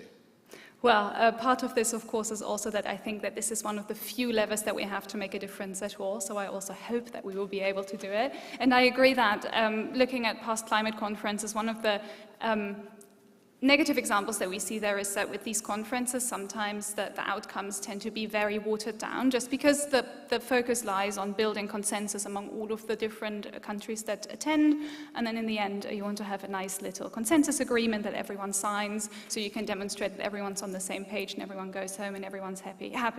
And I can just say that I think with the UK AI Summit that's coming up now, first of all, that is a unique opportunity to actually have international cooperation and coordination on this issue take place. You need to create the opportunities for stuff like that. I'm really happy that the UK government took the initiative and created this opportunity. One thing that makes me optimistic is that we all know that China is going to attend at least on one of the days. So hopefully they will be able to be brought into the fold. And yeah, then I just hope that this opportunity is truly taken and that the outcome of this summit will not be just some vague commitments to long-term plans, but ideally concrete binding commitments to concrete next steps. Let's turn to Alexandra. Alexandra, you work a lot with businesses. Businesses are unsure in many ways how to deal with today's AI. Do you think there is good advice that they can be given, or is there a sleepwalking process with many of our businesses? Definitely the latter. I would say, I'm the CEO of Evident. We benchmark companies on how far they are in their AI adoption. And so when, I think it was Connor, you mentioned the AI race that is on at the front line of development in AI. There is also a race, as we all know, going on in terms of adopting AI as quickly as possible. There's a sense of there's a sort of geopolitical debate on AI development between US, Europe, China, and so on, and who's leading on that, not only in AI, but also in areas like quantum. But in the business level, which is where I deal with, spend my time mostly, there's definitely a race on in terms of not being left behind in adoption of AI. And it's an economic question. It is an existential question. So there's an existential question on sort of two dimensions in this debate. And so you've got this unstoppable race going on the front end of AI, and then you've got an unstoppable race on actual deploying AI at a business level. And it's going to be very hard for regulators to keep up. And to Eva's point, I think in terms of what we hope will be the outcome, often unfortunately comes with a catastrophic happening taking place before it really sharpens the minds and people figure out how urgent it is. I think there's a real sense of urgency in the community around trying to work out what the guardrails should be, whether it should be a constitution or how we should think about implementing safety mechanisms as we develop further on our large language models. But I hope it doesn't need a catastrophic moment for that to sharpen. But back to the business question, there is this hope that maybe businesses will self-regulate, and I think that is maybe the case in highly regulated sectors. You see in the banking sector and insurance, or banking in particular, that there is guardrails put in place there, but that is that there's a lot of businesses that don't have that regulation around them, and I think there is a real risk for this completely running out of control at a business level as well. Would you advise businesses to self-regulate ahead of standards and regulations being agreed by governments? I think that's what they're doing, or some businesses are trying to do. There's a big risk in the case of winning trust with your customers and also your shareholders and investors if you mishandle AI and you create issues around not taking into account how to properly deal with biases and other issues. That is a situation that can create a real breakdown in trust with your organization. So there is that risk, and then there are businesses that don't necessarily lean on trust for their business, and those are the ones I worry the most about. Indeed. Let's turn to Tom O. As a representative of the world of journalism, do you feel journalists have helped the discussion about the existential threat from AI, or have they muddied the water, leading people to panic unnecessarily, or perhaps get distracted on side issues rather than the main issue? I think it's all of the above, aside from over-egging the pudding. I think most people in this room, including me, have had their wits scared out of them by some of the talks just now.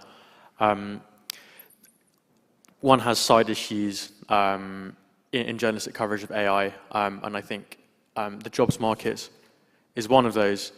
But I have been surprised, pleasantly so, by how things have progressed since 2016, and that was the first time that I wrote about AI safety. And I think at that point, the prospect of a bad scenario relating to AI was seen as about as likely by my colleagues as Leicester City winning the Premier League.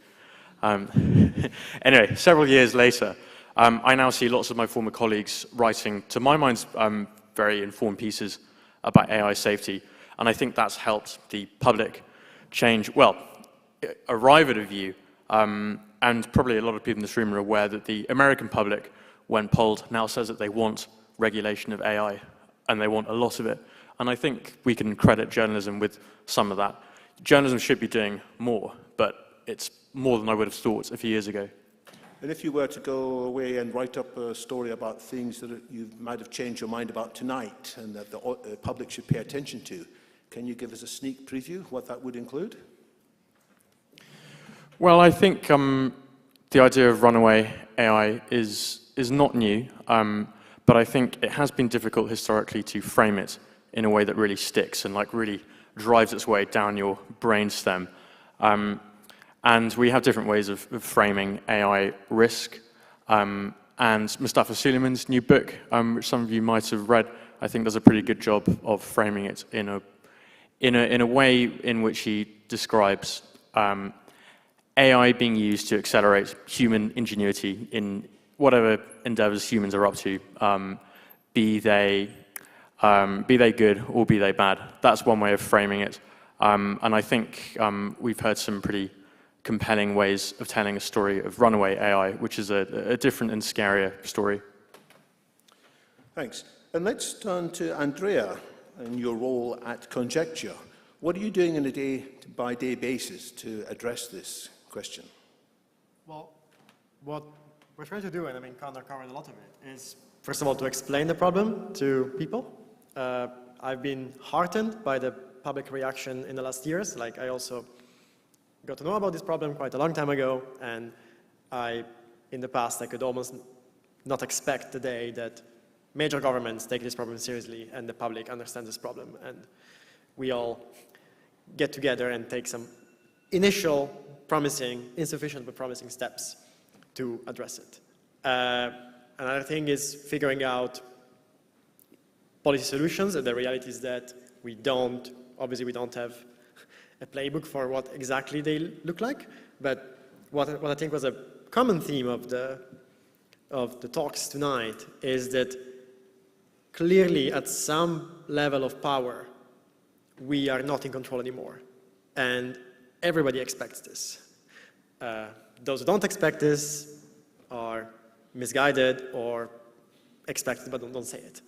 And the positive thing is that there is one physical resource that drives the majority of what makes these AI systems powerful, which is computing power. And it's a physical resource, not like algorithms that you could just write on a piece of paper. It's traceable, it's expensive, large, placed in data centers.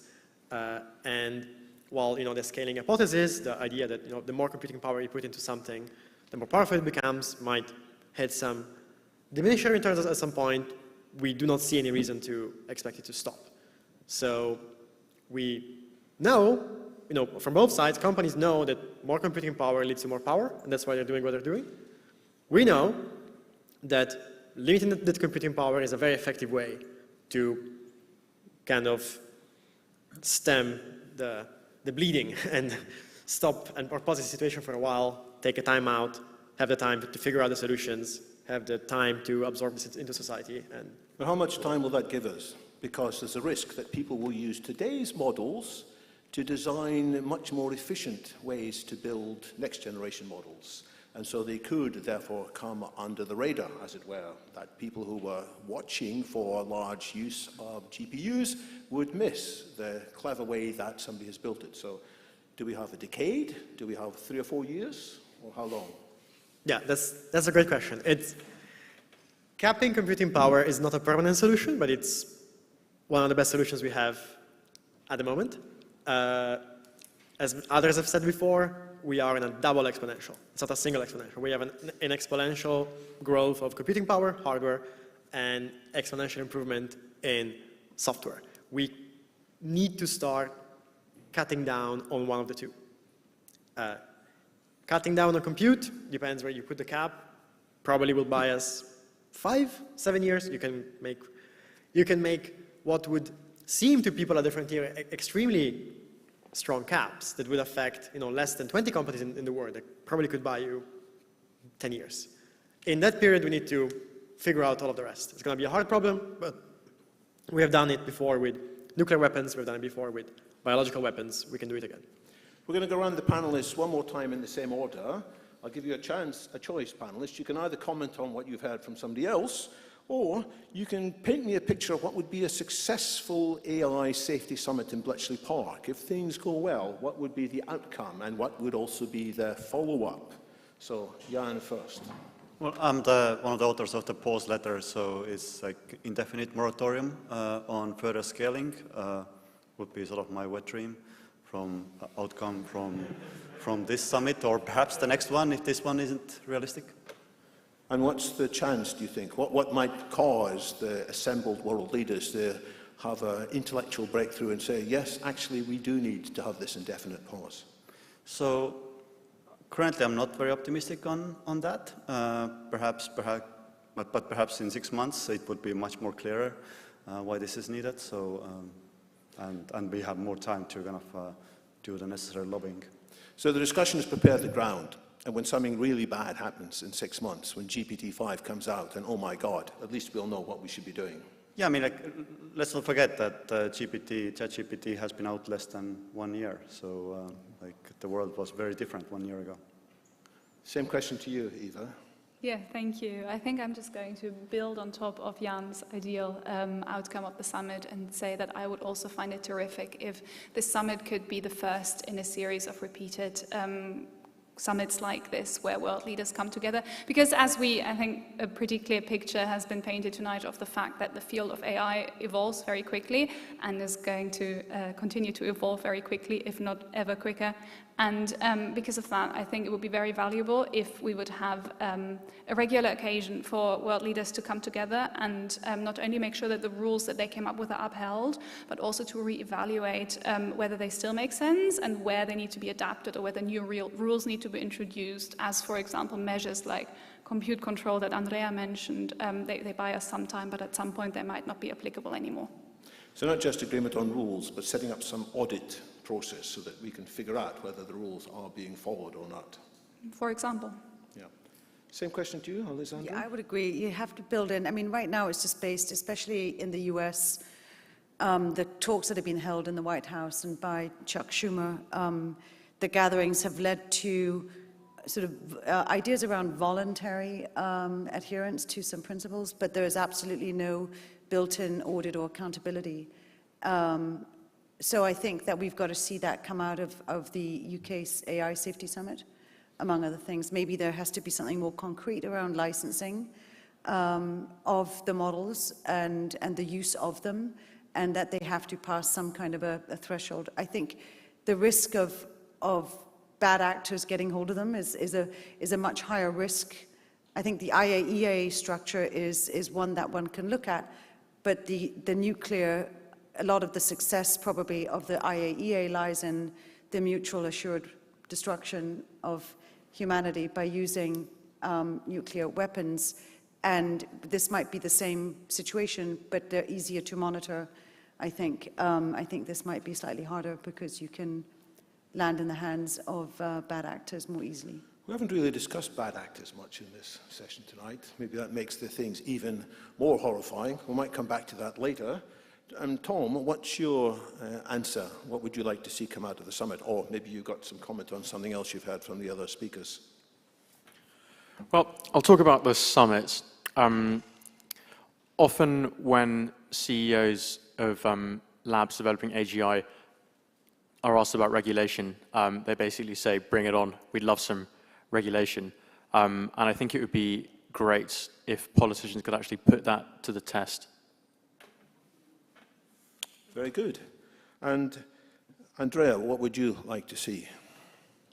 If you were invited to Bletchley Park and given the microphone for 2 minutes, what would you entreat the assembled world leaders to consider? Well, I don't want to be too hopeful as some others here have been, but at the very least I would like to see a commitment to the fact that this is extremely dangerous technology. Continuing to scale leads to predictable disaster, and we need to pull on the brakes right now. We have a lot of AI applications that are very beneficial. We can focus on those, but limit this death race to the ever more powerful, ever more obscure general systems that we cannot control.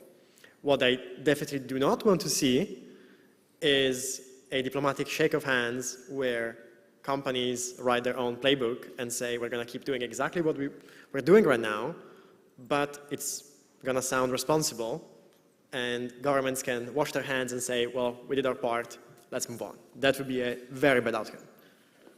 Right, I'm going to ask for 3 questions from the floor. I'm going to get the panel to think which ones to answer. We'll try and take people who haven't asked before. So on the second row here, there's a hand up here, and then also the second row over there next as well. Let's take 3 fairly short questions, please. Hi, first of all, thank you very much for coming here tonight and sharing your expertise with all of us.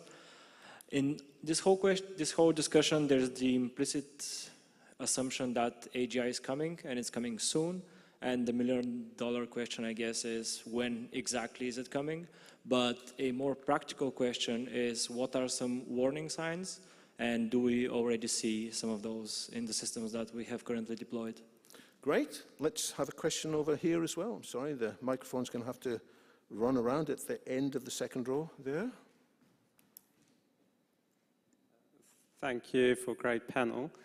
My question is related to Jan's comment at the beginning on essentially Dario Amadei's philosophy, which is, you know, and also related to, I guess, Roman's talk, which is how do we solve the control problem? And what I've heard the large AI labs repeat is, oh, you know, we need to increase capability.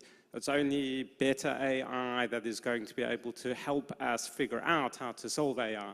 And there's sort of this race to increase capability up to the point that can help us solve it, but no further. And just sort of thoughts on that philosophy and you know, whether there might be something to it, or is it just a completely risky game, you know? Thanks. And there was one in the middle of the third row there. If you pass the microphone along, please, to the middle. How long of a time frame do you think we have between the arrival of AGI and the arrival of superintelligence? And within that time frame, could there be tractable solutions for alignment or the control problem? And if so, would those solutions be able to be implemented before? Hurry up and develop better AI. Third question was, how long might it take between the arrival of AGI and superintelligence, and whether there would be time for us to work out solutions then? And my question, I guess, is, well, what's all this about AGI? Isn't the Bletchley Park Summit set up to discuss something else, which is frontier models, which says that there are catastrophic risks even before we get to AGI? So, I mean, I'm going to go around the same order again. I'll be a bit predictable. Jan, you want to pick one of these questions, maybe? I mean, sort of the answer to all three questions is uncertain. That's why we need to pause and kind of take a time out and see like how can we kind of create more certainty about these things. I think I would answer the anthropic question specifically. There definitely is a lot of truth to the point that like the more capable model you have to work with, the more kind of better position you are empirically. You can kind of do science in a way that you just can't do with models from 10 years ago. And also, like, one claim that people in Anthropic do make is that, like, in some ways it becomes easier as the model kind of has better understanding of what you're trying to do with it or to it. But that said, again, to put it lightly, it's playing with fire. So it's, I'm not sure if anyone should be doing it. Eva, Jan said it's all uncertain, but can't we at least agree in advance some canary signs that will make us say things are happening faster than we expected? Well, I mean, if we look at the past, there were several signs that people agreed on that they might point out that we're getting into a zone where AI is maybe more capable than we think it is. And I mean, we certainly have seen signs. Connor mentioned, or was it Roman, mentioned that current models outperform most humans on things like the bar exam. These are clearly advances in capabilities that I almost wonder sometimes if we just become desensitized to them because we move so fast. I mean, again, ChatGPT came out a couple months ago and it's already just normal and people are waiting, okay, what's the next big thing? So it doesn't really help to think retroactively, have there been any signs if you didn't take them to actually stop and reconsider what you're doing. So I think one of the big problems here is not have there been signs. The big problem is can we pre-commit to stopping when we see certain signs and then actually stop or actually take certain actions, and we just haven't seen that before. So this is developing contingency solutions, like we're meant to have had contingency solutions for pandemics. Yeah, yeah. Any comments, Alessandra? I will leave the how long it's going to take to reach AGI to the experts on the panel, but on the outcome of the summit, and I think that there is a bit of a confusion sometimes in what we are expecting to be achieved from the discussions on regulation, because there's an obvious, very important, urgent and existential question around regulating for the long term. But then we also have businesses that are sitting and waiting for regulation that is here and now. How is it going to impact my particular sector? How is it going to impact what I'm doing today? And what are the immediate and very, very real risks right now, here today, that we are seeing with AI having impact on, media, disinformation, and so on. But then there's also the specific aspects to how that is implemented in particular sectors. So I hope that we would see addressing both of those short-term and long-term questions. Thanks. Tom, any thoughts? Yeah, on yardsticks, I think it's worth remembering that the canonical yardstick was the Turing test, and that's long gone. AIs can now beat humans at diplomatic-based games, for instance, and much more. The modern Turing test is, I think, quite an interesting proposition, and that's the test of whether the AI can, I think, make $1 million very quickly. But as Eva says, we must stop shifting the goalposts. We need to agree that one is, we should pick one agree that that's the one where we start taking it seriously and then take it seriously when it is passed, which it will be quite soon. But in the past, people said you won't manage to solve chess unless you have got a full grasp of all aspects of creativity and so on.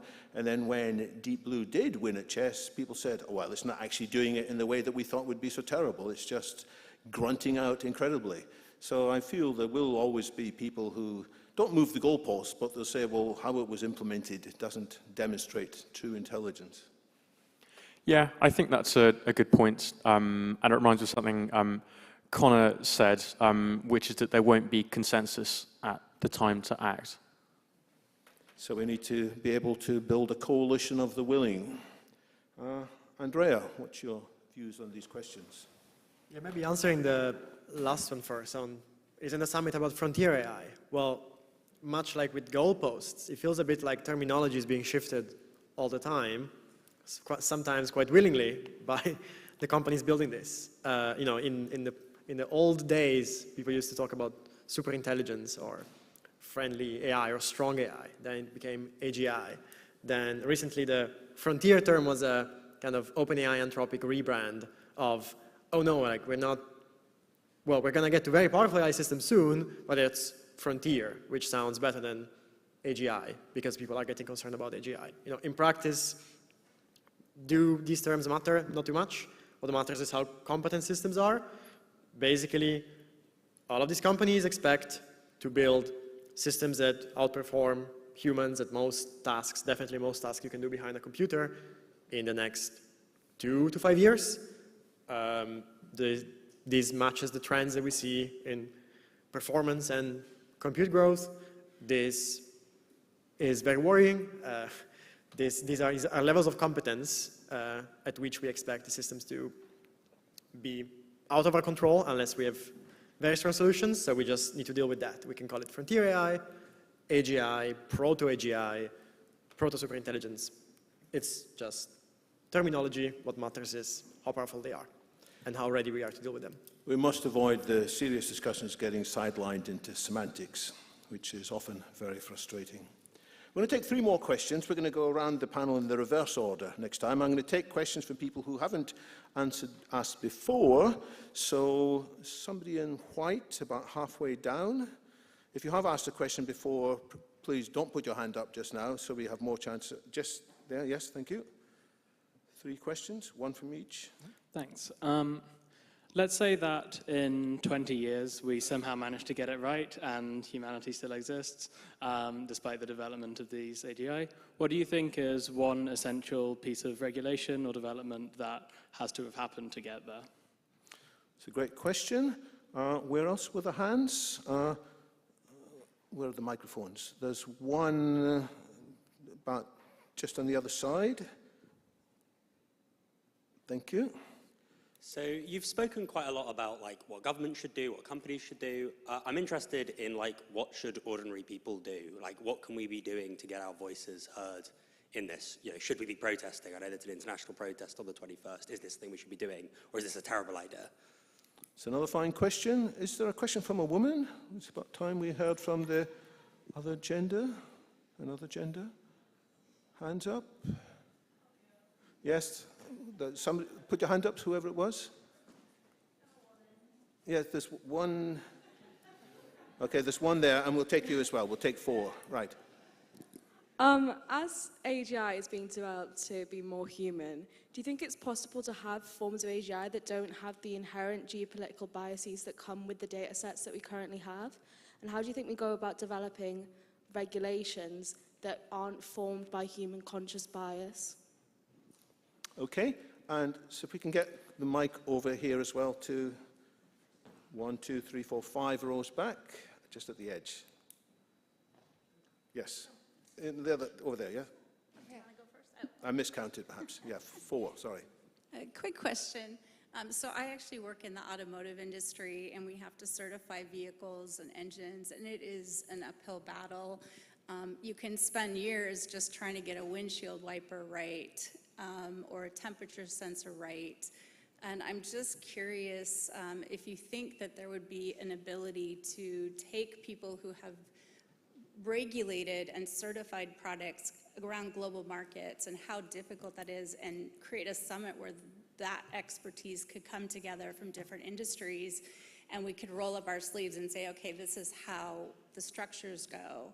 And we know what works, we know what goes slow, and try to accelerate that learning, because I think that voice, we have so much experience in the world right now with that sleeves rolled up. We know what it's like to sit in those test labs or send 30,000 pages of documents in with verification and validation data. We know how to do requirements, engineering requirements, design requirements, and I'm just wondering if there's been any discussion of that to pull a summit together from people from heavily regulated industries. So, 4 great questions. First of all, 20 years later, it succeeded.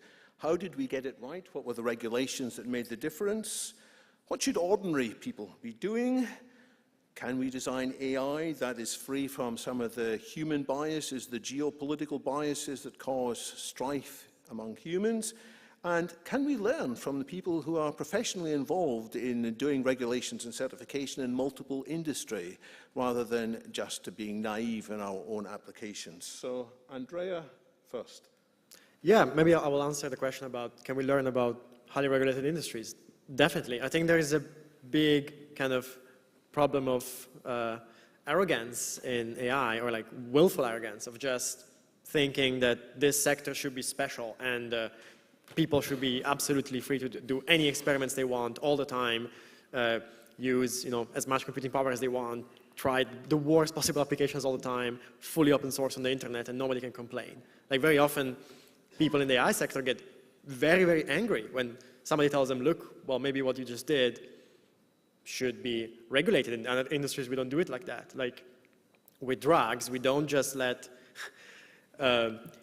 pharmaceutical companies just release untested drugs on billions of people and have their CEOs say, oh, there's a 20% chance you will die if you take this drug. But it's okay. Like, if it happens, you can let us know, and then we'll stop maybe, right? So we can totally learn from that. It would be great to learn from that. There is one challenge, which is that we don't understand current systems that well. So it makes things like auditing them and evaluating them quite tricky, because we simply don't know how they work internally that well.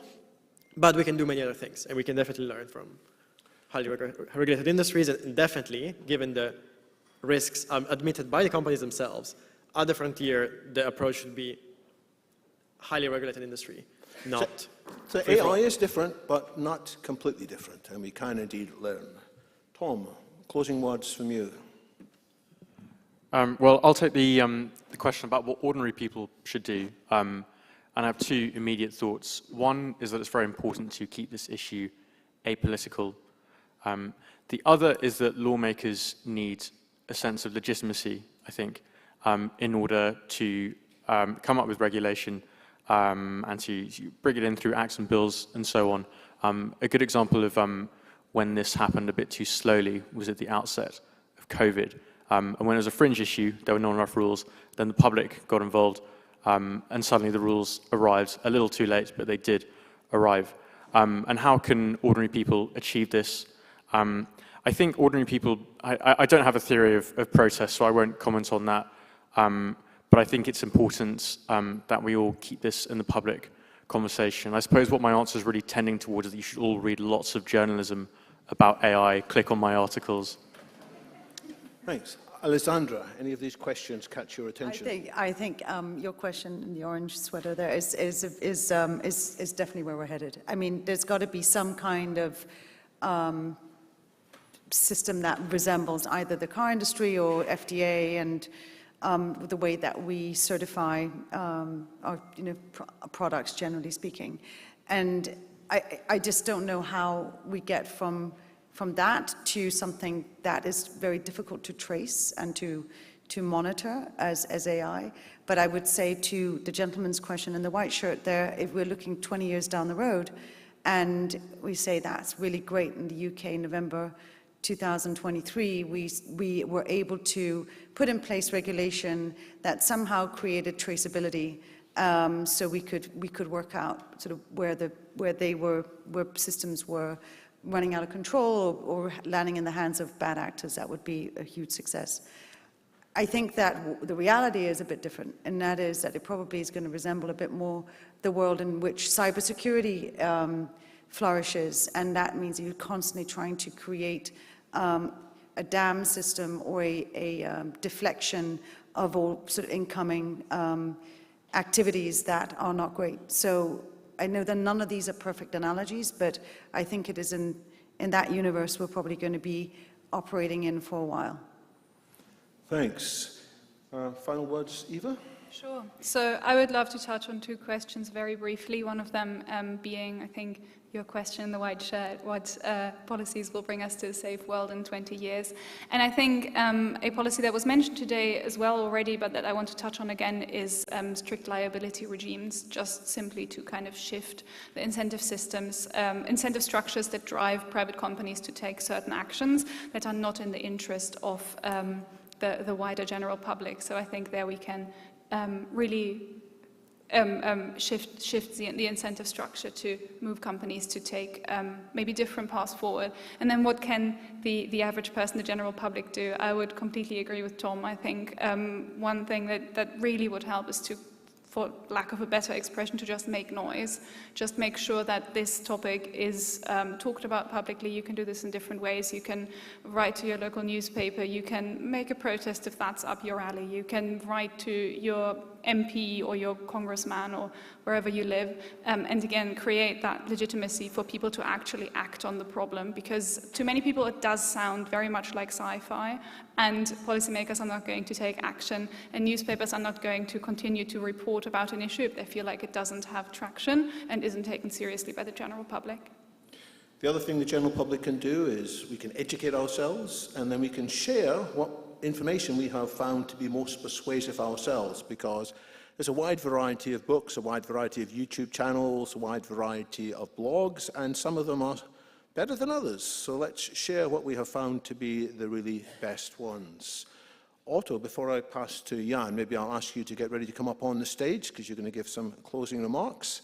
But Jan, what's your answers to what you've heard? So yeah, just kind of underline what ordinary people could do is just kind of keep this topic alive. Like one of the things that I'm very proud of that came out of the Future of Life 6 months pause letter was kind of framed by European Commissioner Margaret Vestager, when she said that like one thing that this letter has done is to kind of like communicate to the regulators that these concerns are much more widespread among people than among regulators. So I think this potential difference should be continually kind of maintained. And when it comes to kind of bringing in kind of expertise from people from regulated industries, I think it's super valuable. I was on the board, or like on the European high-level AI expert group at the European Commission, and there was like every once in a while there was like, why are we inventing the wheel? Like that we already have like lots of regulations. Should we just apply this? And I was like, yes. However, there's like one big problem. The problem is P in ChatGPT. GPT stands for Generative Pre-trained Transformer. The pre-training is something that you do before you actually train. So the current, the sort of nasty secret of AI field is the AIs are not built, they are grown. The way you build the frontier model, is you take like 2 pages of code, you put them in tens of thousands of graphics cards and let them hum for months. And then you're going to open up the hood and see like what creature brings out and what you can do with this creature. So it's, I think the industry, the capacity to regulate things and kind of deal with various liability constraints, etc., they apply to what happens after. Once this creature has been kind of tamed, and that's what fine-tuning and reinforcement learning from human feedback, etc., is doing, and then productized. Then how do you deal with these issues? But is this where we need the competence of like other industries? But like, how can I avoid the system not escaping during training run? This is like a completely novel issue for this species, and we need some other approaches, like just banning those training runs.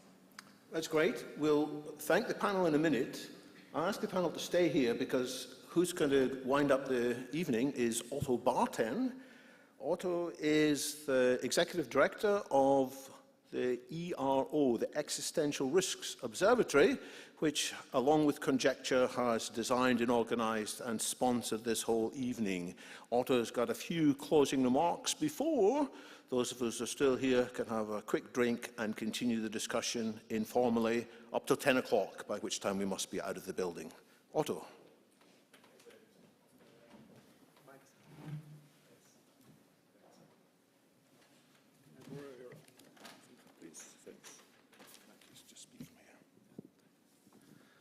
All right. Thanks, David. A few closing remarks before we go to the drinks, which is 5 minutes, so you should be able to keep with me. So we're talking tonight about human extinction because of AI and what to do about this. And I think what to do about this, there was also a great question from the audience, what can we do about this? This is exactly the question that I asked myself a few years ago, but it's not trivial, and it's pretty difficult actually, what is net positive. What could you do? Develop AI yourself, try to do it safely, such as OpenAI, DeepMind, and Anthropic are doing. Will this increase safety? Some say so. Work on AI alignment, for example, interpretability, where we've seen great breakthroughs actually last week. It could be a good option, but increasing knowledge of how AI works could also speed up its development, so this brings risks as well. One could campaign for regulation, such as an AI pause. We support this, but this also has its downsides.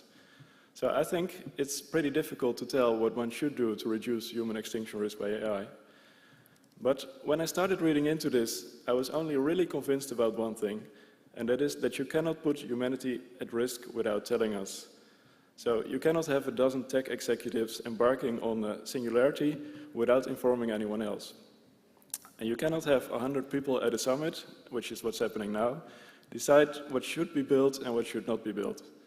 And I think you cannot let a tiny amount of people also decide how high extinction risk should be for the rest of us. So the only thing that I am really convinced of is that we should be informed about this topic. And that's also why I'm so happy that events such as this one are taking place. I'm happy that we're together, not just with in-crowd people, some of you are, and that's great, but also with some people who may have never heard of existential risk before.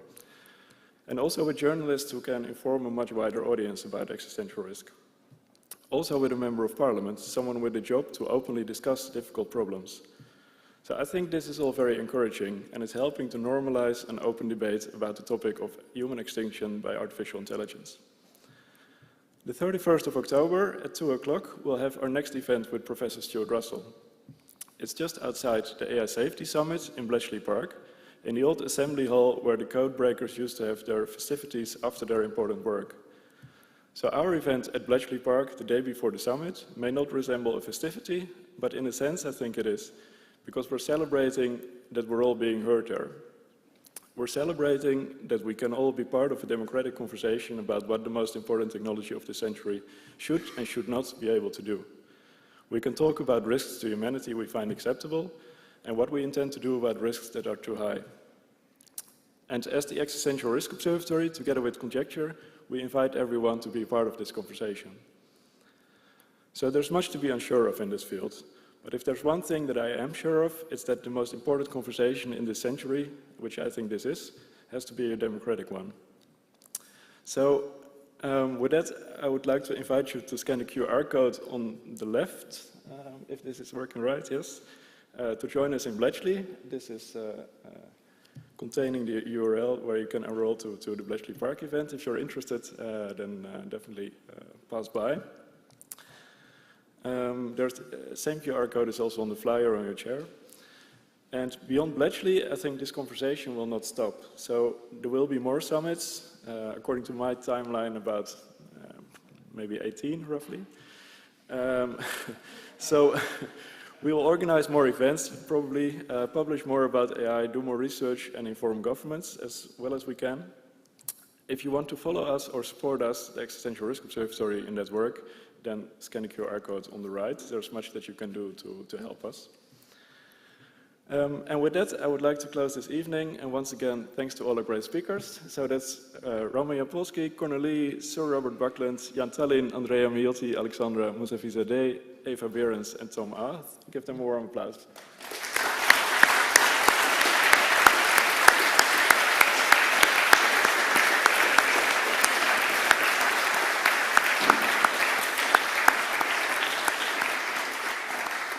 And I would also very much like to thank David Wood, Shu Sisem, Connor Exiotis, Ruben Dieleman, and everyone at Conway Hall who also made this evening possible. Thank you very much.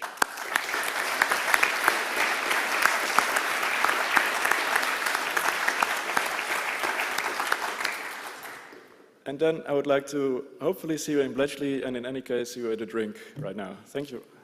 Thanks, everybody.